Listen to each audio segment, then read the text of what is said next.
eles são levados para o deserto. Mas Israel não poderia adorar verdadeiramente a Deus porque não tinha o templo. O templo estava em Jerusalém. E como agora Israel adorar a Deus? A Bíblia vai dizer que Deus fala com Moisés, dizendo: Moisés, eu chamei pelo nome de Bezalel, a qual eu encho do meu espírito e dou a sabedoria incomparável. A Bíblia vai dizer que Deus chama Bezalel pelo nome. Ei, deixa eu te liberar uma palavra profética sobre a tua vida nesta noite. Deus, Ele te conhece. Deus não te chama por apelido, Deus te chama pelo nome. O inimigo muitas das vezes, pastor José, para envergonhar, chama pelo pecado. O adúltero, a prostituta, o malfeitor, o ladrão. Muitas das vezes nós, no nosso cotidiano, na nossa vivência, na intimidade, chamamos pelo apelido, mas Deus nos chama pelo nome. Meu Deus, Senhor. E além dele nos chamar pelo nome aqui, a Bíblia vai dizer que Ele vai nos dar um novo nome na Nova Jerusalém, a qual só Ele e aquele que o recebeu conhecerá. Ei, essa vai para quem acha o seu nome feio, porque tem muita gente que é insatisfeita com o próprio nome, pastor José. Eu não gosto do meu nome, não sei porque me colocaram esse nome. Esse nome é muito feio, mas deixa eu te dizer uma coisa: você pode não gostar do nome aqui, mas o nome que Ele vai te dar na glória, você vai dizer: que nome lindo! Meu Deus! Eu creio, Jesus! Ai, Jesus!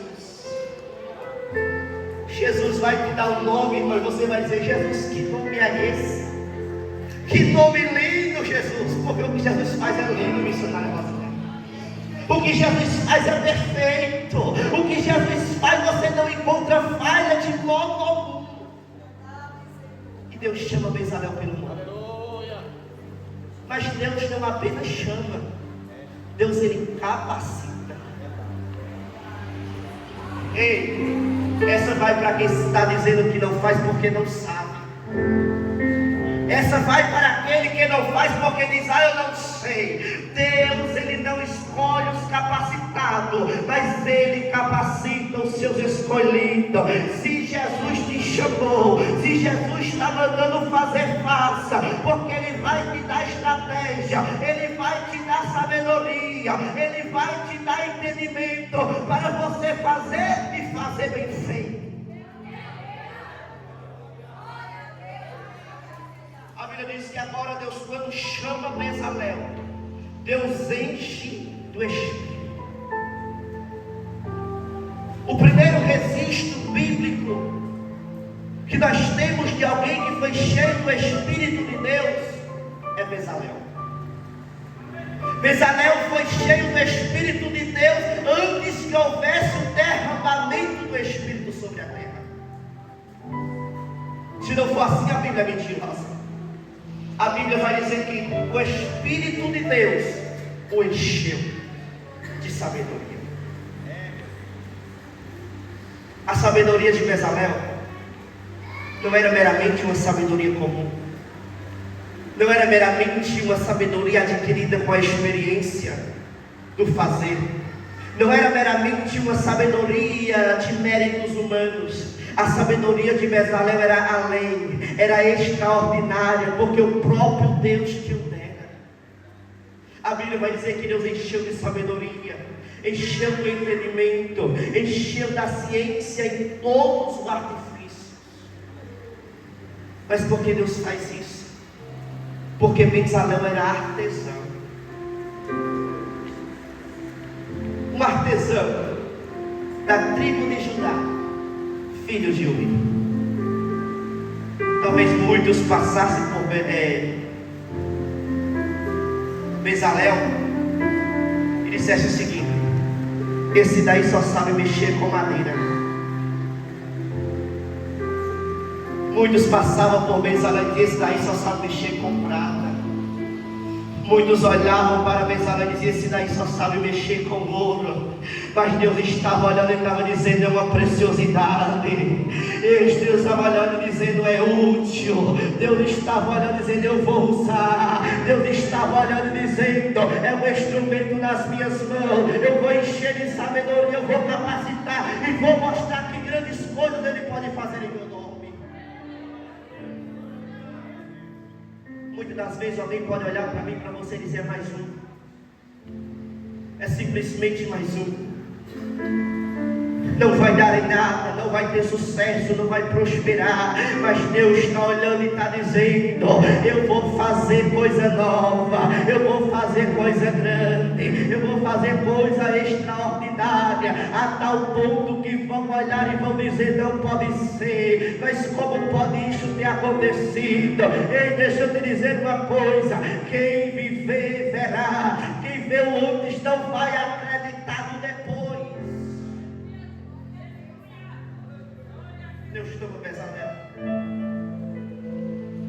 Quando Bezalel agora está cheio do Espírito, cheio da sabedoria, agora Deus começa a dar as instruções para Bezalel fazer o tabernáculo. Israel estava no deserto, o templo estava em Jerusalém. Como adorar a Deus? Deus dá as instruções, Bezalel faz as cortinas. Moisés primeiramente apregou ao povo dizendo que tragam as ofertas, tragam os utensílios para serem feitos. Bezalel faz as cortinas. As cortinas estão prontas, fazem a tenda. É apenas uma cabana. Bezalel começa a fazer os utensílios. Bezalel faz a pia da expiação, faz a mesa dos pães, faz o lugar santo, o lugar santíssimo. Mas faltava algo: a presença de Deus. Faltava o essencial: a presença de Deus. E agora Deus começa a dar as instruções, e Bezalel começa a fazer a arca. Faz um caixote de madeira de forma retangular, 2 côvados e meio de comprimento, 1 côvado e meio de largura, 1 côvado e meio de altura, reveste de ouro por dentro e por fora. Coloca dentro daquele caixote de madeira as tábuas da lei que Deus tinha dado a Moisés no monte. Coloca dentro daquele caixote de madeira um vaso de ouro com maná do céu que Deus alimentou o povo no deserto. Coloca dentro daquele caixote de madeira a vara de Arão que floresceu. Aqueles utensílios, cada um tinha um significado, os mandamentos, porque Deus é reto. Importa que o seu povo ande em retidão. O maná, o sustento de Deus para com o seu povo. A vara de Adão que floresceu, que mesmo que esteja morto viverá, porque ele é a vida eterna em Cristo Jesus. A arca está pronta, os utensílios já estão dentro da arca, falta-se a tampa. Bezalel faz também uma tampa de madeira de acácia, reveste com ouro, coloca sobre a arca, faz 2 querubins sobre ela, coloca dos lados da arca aboras de ouro, 2 de cada lado, e varais, para que pudesse ser transportada, porque o tabernáculo ele era móvel. E quando a arca deveria ser transportada pelos levitas, os levitas tinham uma grande responsabilidade naquela época, de transportar a arca da aliança, de levar a presença de Deus. E esta agora vai para os levitas, para os adoradores. Nós temos uma grande responsabilidade de transportar a presença de Deus. Nós não somos cantores,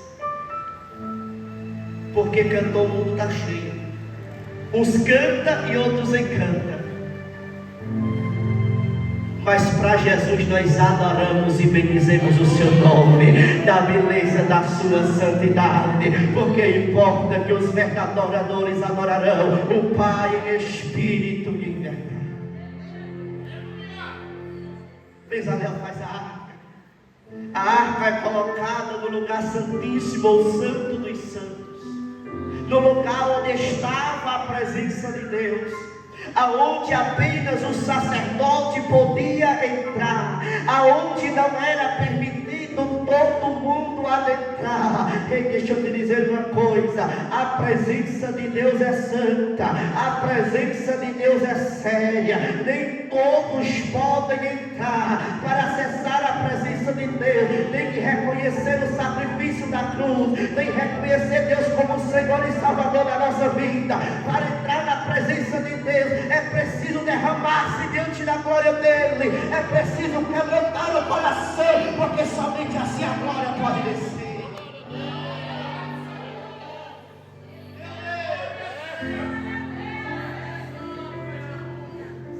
A arca era um símbolo da presença de Deus.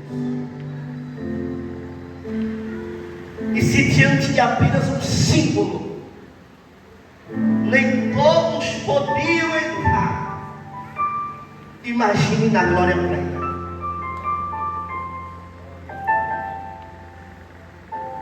Se diante de um símbolo, apenas o sacerdote podia entrar, imagine diante da glória plena. Mas deixa eu te dar uma alegre notícia nesta noite. A igreja do Senhor, a igreja do Senhor que foi comprada pelo sangue do Cordeiro vertido na cruz do Calvário, quando ela entra em adoração verdadeiramente ao Senhor, ela trai a glória para si, e a glória inunda o ambiente, de tal forma que nós não nos contemos diante da glória, a nossa estrutura estremece, as lágrimas rolam, o físico se abala, porque a glória é sobrenatural.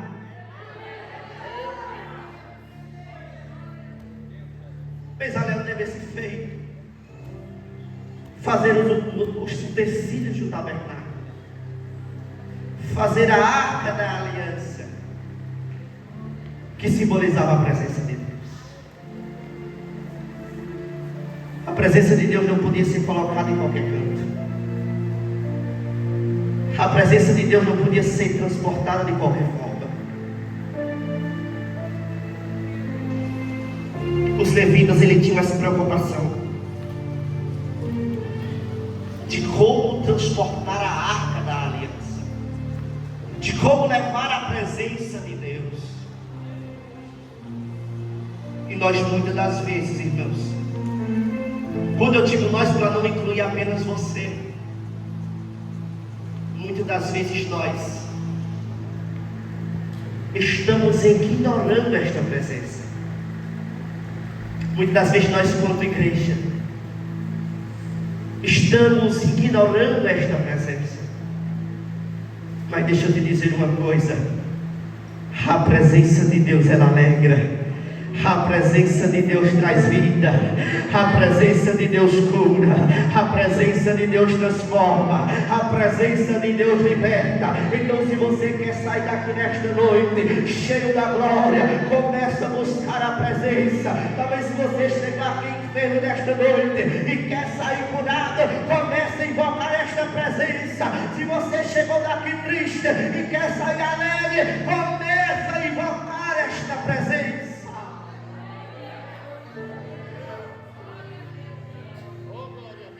E uma coisa eu me pego a imaginar, quando o Bezalel estava fazendo uma arca, a preocupação que ele teve de fazer nos mínimos detalhes. nas medidas certas. Eu fico imaginando, missionária Rosilene, a forma que Bezalel manuseava cada detalhe, cada manuseio da sua mão era como se o próprio Deus estivesse ali fazendo. Meu irmão, você não entendeu. Quando nós fazemos as coisas para Deus verdadeiramente, nos mínimos detalhes, em conformidade com a vontade dEle, é como se Ele próprio estivesse fazendo, porque a vontade dEle se concretizando. Então deixa eu te dizer uma coisa: quando Deus confiar algo nas suas mãos, não faça de qualquer jeito, não faça de qualquer forma, porque a obra não é sua, a obra é dEle.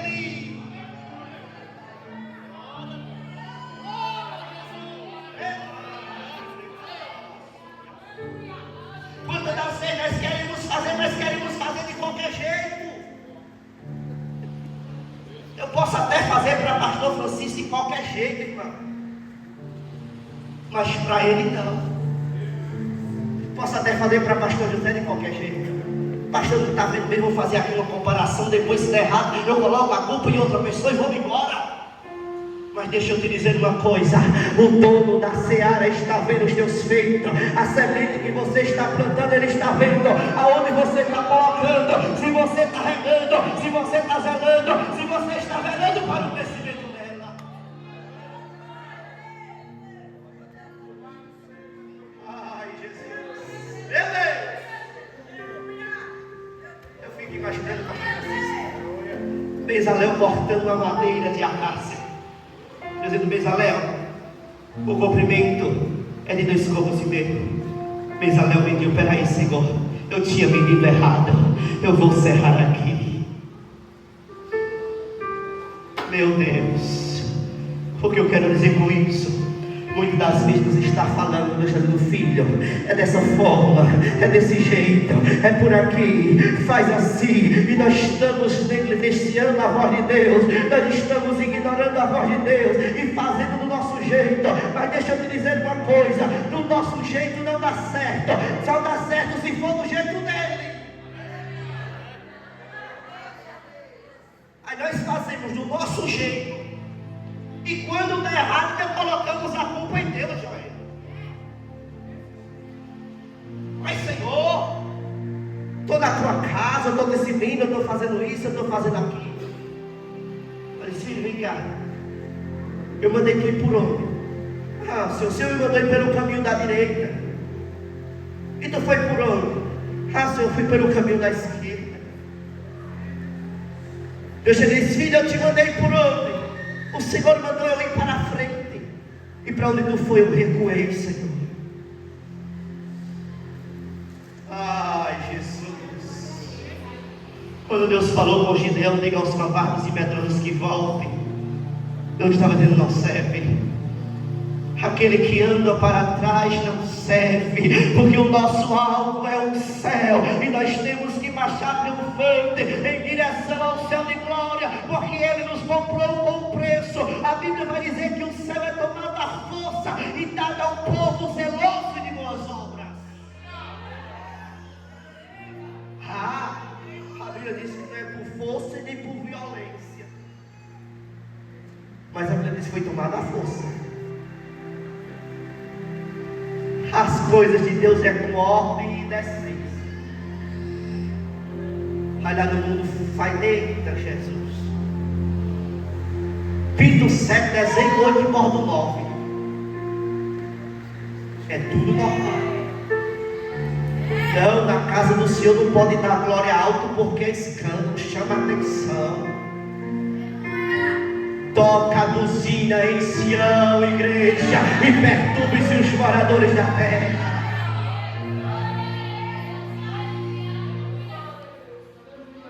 Não, as coisas de Deus não podem ser extravagantes. Eu tenho que dar o meu glória a Deus sentado e comportado. Ei, se Deus te tomar, pula, marcha, grita, fala em mistério, profetiza, revela, porque Deus quer usar. Mas muitas das vezes nós se prendemos e não damos liberdade para Ele.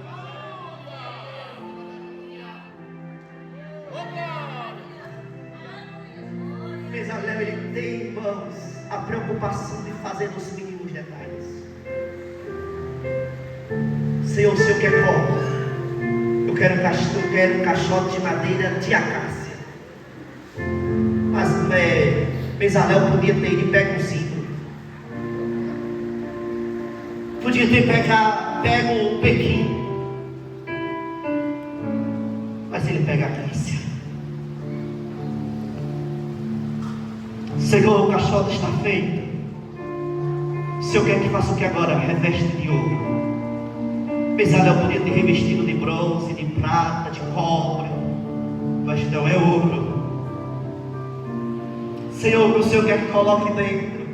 Coloque as tábuas da lei, coloque o vaso de ouro com maná, coloque a vara de Arão. Mas Senhor, vai ficar muito pesado. Ele poderia muito bem ter dito isso, mas ele já disse: se o Senhor está mandando, eu vou cumprir. E deixa eu te dizer uma coisa nesta noite: debaixo do sangue do Cordeiro que foi vertido na cruz do Calvário, quando nós andamos na direção de Deus, quando nós andamos em conformidade com o céu, quando nós estamos no centro da vontade dele, até o que era para dar errado dá certo, até o que era para ser morte é vida, até o que era para ser perca é ganho, porque ele chega, muda o quadro, muda a história, muda a situação e mostra que ele é Deus.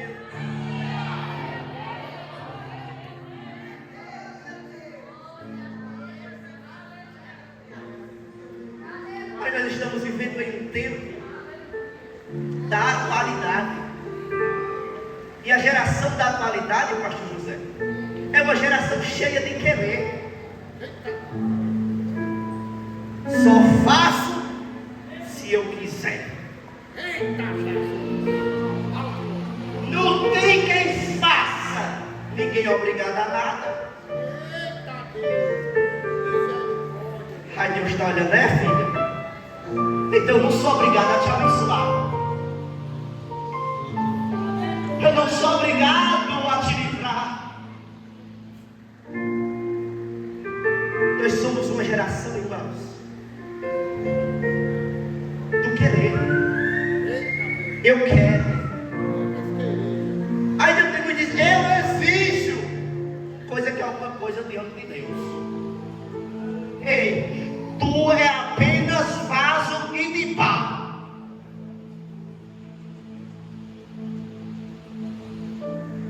Eu trabalho com luceira, irmão. Se eu sufoco que a bichinha passa para fazer o vaso. Aí quando elas têm aquele trabalheira toda para fazer o vaso, queima, coloca na partilheira, coloca o preço. Realmente chega e está caro. Então a gente vai fazer. Porque aparentemente, irmão, o vaso de barro é um vaso desprezado. Mas é o único vaso que aguenta fogo.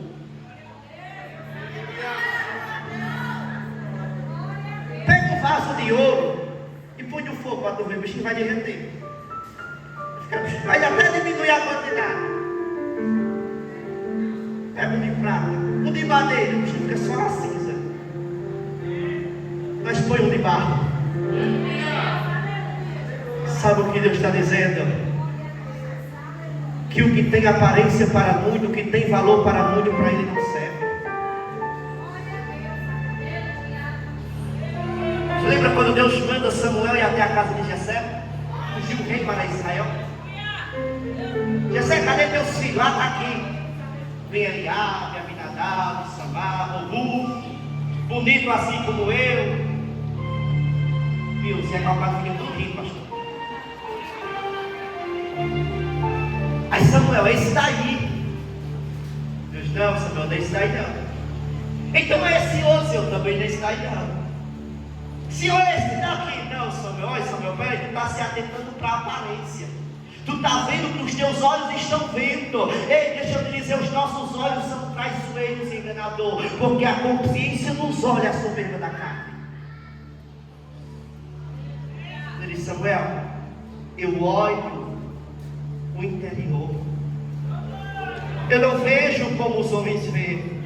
Eu não vejo a aparência. Muitos podem olhar para você e dizer: é pequeno, não serve, não presta. Mas Deus está dizendo: pode ser até feio, mas eu vou dar um banho no meu sangue e vou fazer ficar bonito. Eu vou fazer ficar cheiroso. presença dele. Há muitos anos lá no mundo, Silas, parecendo um desprezado. Aí quando vem na frente, Deus, é ela? Eu não estou acreditando que é ela, não. É ele, não pode ser ele. Porque quando Jesus pega, quando Jesus convence, Jesus trata. E o tratar de Jesus muitas das vezes é doloroso, mas o resultado é impressionante. Muitas das vezes o resultado não fica de admirar. Muitas das vezes, creio eu que quem via Bezalel lá no seu canto como simples artesão, quando viu ele construindo a arca, disse: não pode ser. E a Bíblia vai dizer que além dele fazer, ele ensinava os outros como deveriam fazer. Ei, o dom que Deus te deu, o talento que Deus te deu, o que Deus confiou em vossas mãos, não é para a tua glória, mas é para a glória dele. Então faça, e além de fazer, ajude a quem precisa, ajude ensinando a quem não sabe, porque Deus vai te recompensar por isso. Mas sabe o que nós fazemos muitas das vezes? Pegamos o que Deus nos deu e guardamos só para nós. Ei, não sejamos egoístas. O céu não é só nosso. Muitas vezes nós temos isso: o céu é só meu, Jesus é só meu. É não, irmão. Jesus veio para todos. Jesus, ele veio para salvar e buscar o que se havia perdido. Jesus preparou a casa, e a casa é grande e cabe todo mundo que queira entrar nela. A casa não é apertada, por mais que a porta seja apertada, a casa é grande. Por mais que o caminho seja estreito, a casa é grande. Aí nós pegamos o que Deus nos confiou, pegamos o talento que Deus nos deu. Quando não enterramos, matamos. Aí Deus está olhando e dizendo: vaso ruim. Esse vaso rachou.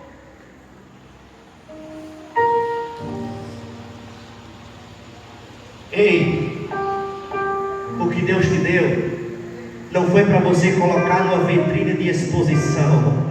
O que Deus te deu não foi para você colocar como amuleto da sorte. O que Deus te deu não foi simplesmente para você guardar dentro do guarda-roupa, debaixo da cama, dentro do armário, não. O que Deus te deu foi para ser usado, e ser usado na presença dEle, para alcançar almas para o seu reino, para glorificar o nome dEle. Então começa a desembocar o vaso hoje. Prepara o teu vaso, porque Ele quer encher de glória, Ele quer encher, Ele quer encher. Mas muitas das vezes somos nós que não queremos ter cheio.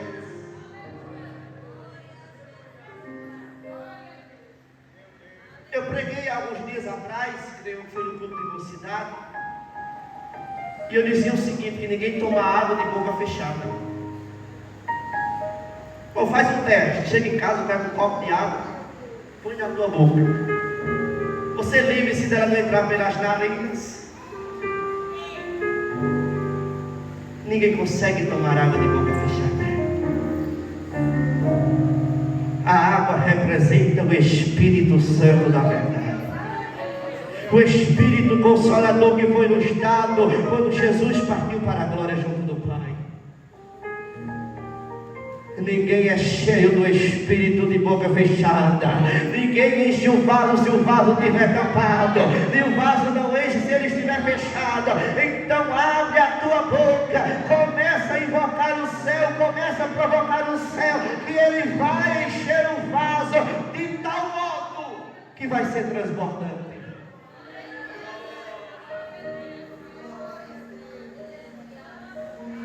Muitas das vezes, pastor Francisco, nós, para não fazermos, responsabilizamos as outras pessoas.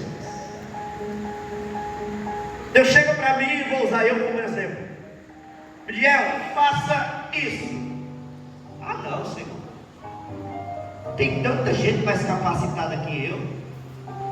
Tem o pastor Francisco, tem o pastor Arimaté, tem o pastor José, tem o outro pastor Francisco. Usa ele, Jesus. Não, eu quero você. Tinha muita gente, irmão, no meio do povo de Israel, mas Deus escolhe um. Deus escolhe Bezalel. Ei, se Deus te escolheu, é porque Ele sabe que você é capaz. Porque nas forças não são tuas, como disse o apóstolo Paulo: quando eu penso que estou fraco, aí é que eu estou forte. Eu posso todas as coisas naquele que me fortalece. A Bíblia diz que Deus chama o Bezalel, dá sobre ele o espírito de sabedoria, o espírito de entendimento, o espírito de ciência. Não era por mérito dele, não era por artefatos dele, mas porque Deus estava dando as instruções. Então, meu querido, eu encerro esta oportunidade dizendo: aquilo que Deus confiou em tuas mãos, não despreze. Desenterra os teus dons, desenterra os teus talentos, tira a poeira desse vaso, desemboca esse vaso hoje e diga: Senhor, eis-me aqui, usa-me. Muitas das vezes nós até cantamos: usa-me, Senhor. Aí quando Deus se usar, não, Senhor, eu não. A nossa culto estamos: usa-me, Senhor. Aí quando Deus se usar, não, Jesus, eu não, Jesus. Ei, se você está pedindo para ser usado, então dê liberdade para Ele usar. Mas não fique com o pé de pé, não fique com o peditório, não. Peça e se ponha na posição para Ele usar. Fique na posição para Ele lhe tomar e você fazer aquilo que Ele quer. Porque assim como Ele usa o pastor Francisco Mariano, assim como Ele usa o pastor Francisco Arimateia, assim como Ele usa o pastor José Francisco de Assis, Ele quer usar você também. Mas muitas vezes, velho, o que nos falta é disposição e disponibilidade. Eu não, Senhor. Cantar dá trabalho, tem que ensaiar. Se eu não acertar de primeiro, tem que ensaiar de novo. Eu não, Senhor, para pregar dá trabalho, vou ter que estudar, vou ter que orar. Ah não, Senhor, para interceder dá trabalho. Enquanto está todo mundo dormindo, eu vou ter que interceder pela vida deles. Ei, o que Deus confiou nas tuas mãos, faça. O que Deus confiou nas tuas mãos, faça. Porque o dono da seara está vindo aí, e Ele vai requerer das tuas mãos o que Ele confiou a você. Ele vai requerer das minhas mãos o que Ele confiou a mim. Então não se apresente diante dEle com as mãos vazias, porque Ele vai cobrar. Muitas das vezes, irmãos, nós até se dispomos a fazer. Muitas das vezes, nós até nos disponibilizamos a fazer. Mas eu vou fazer, quem vai estar lá para ver? Conta-se um testemunho de uma irmã, que ela chegou para o seu pastor e disse: pastor, no término do culto, o culto já foi encerrado. Ela chegou para o seu pastor e disse: pastor, eu queria louvar a Deus. Pastor, só não seja por isso. Liga o som, entrega o microfone. Ela disse: não, pastor, a igreja já foi-se embora. Eu disse: mas tu quer louvar para Deus? Não quer louvar para a igreja. Ei, se você quiser fazer verdadeiramente para Deus, que estejam vendo ou que não estejam o que você está fazendo. Sabe qual é um dos ministérios que ninguém quer, pastor Francisco? É o da intercessão. Porque ninguém está vendo. Eu não vou nem perguntar as intercessoras, que é para não constranger as bichas. Mas ninguém está vendo o missionário fazendo. Mas você saber que são as intercessoras que ajudam que o ministério se mantenha de pé. Porque quando o pregador está pregando, a intercessora diz: oh, Jesus, usa ele. E quando o pregador está ministrando, as intercessoras dizem: oh, Jesus, confirma, Jesus. E quando o ministro está ministrando: oh, Jesus, toma ele, Jesus, faz segundo a tua vontade, segundo a tua direção. Enquanto estão amando o conjunto de louvor, está louvando: oh, Jesus, derrama a tua unção, derrama a tua glória, Jesus, batiza com o teu Espírito Santo. Enquanto a igreja está adorando, as intercessoras estão intercedendo a Deus pela igreja. Mas muitas das vezes ninguém vê. Muitas vezes ninguém vê quem limpa.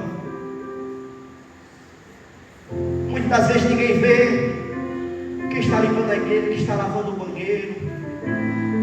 Mas deixa eu te dizer uma coisa: Jesus está vendo. Jesus está vendo, Ele está registrando no livro das crônicas. Porque nenhum feito que farás a Ele ficará, Jesus ficará impune, não. Porque Ele vai te recompensar. O vosso trabalho não é em vão do Senhor. Então faça. Simplesmente faça. E deixe que Ele tome conta do resto. Se Ele me chamou para pregar, pregue. Para evangelizar, evangelize. Para fazer missão, faça. Para louvar, louve. Para interceder, interceda. Se Ele te chamou apenas para vir para a igreja, fazer com que o pastor ore pela tua vida, então venha. Pastor Francisco, o senhor sabia que tem gente da igreja que só serve para botar o pastor para orar? Não é sério. Ô pastor, ore por mim. Aí do outro mundo: pastor, ore por mim. Cuidado do pastor para orar. Muitas vezes o pastor já não tem força nem de orar por ele, irmão. O irmão chega: oh Jesus, tem misericórdia dele, tem misericórdia de mim também. Irmãos, porque a obra do Senhor ela é mista, Senhor. Imagine se todo mundo pregasse, Juninho. Quem ia cantar? No dia que a banda não veio, o pastor Mateus, a gente canta, viu, irmão? Agora depois vocês querem dos ouvidos. Imagine se todo mundo cantasse. Quem era que ia servir? Se todo mundo fosse pastor, vocês, quem era que ia ser os diabos? Quem era que ia ser as ovelhas do rebanho? Mas a obra do Senhor é mista, irmãos. A obra do Senhor é completa. Porque tem eu e tem você. Eu faço um pouco, você faz outra, e juntos Deus nos abençoe e fazemos a obra completa. Que Deus em Cristo nos continue abençoando em nome do Senhor Jesus.